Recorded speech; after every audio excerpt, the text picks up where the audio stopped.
Tervetuloa Klaukkalan Toivolaan. Tämä on tällainen omakotitaloalue ihan Klaukkalan keskustan tuntumassa, juuri ennen Klaukkalaa. Tässä on hyvinkin uniikki kohde, joka on rakennettu vanhan talon tilalle niin, että perustukset on vaan jätetty paikalle. Kaikki on uutta.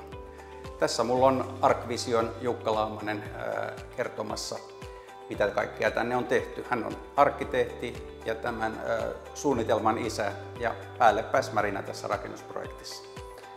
Joo, eli alunperinhän tämä lähti sillä, että tässä oli siis vanha talo, 50-luvulla rakennettu omakotitalo, johon sitten oli tehty 70-luvun alussa täystiilinen laajennus. Ja niin kuin tässä äskettäin mainitsit, niin vanhaahan tässä on tuo naapuripuolen runko ja tämän asunnon kohdalla kellarin seinä osittain.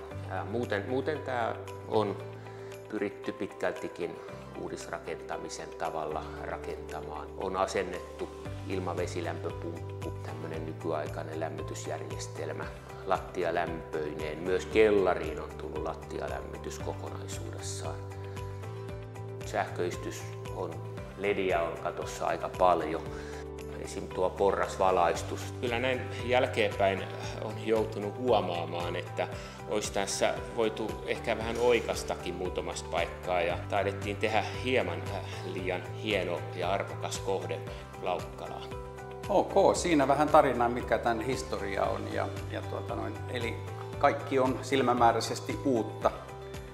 Jos tämä perhekokonaisuus, perheasunto sinua kiinnostaa, niin olepa yhteydessä Top House LKV ja Timo Nevalainen.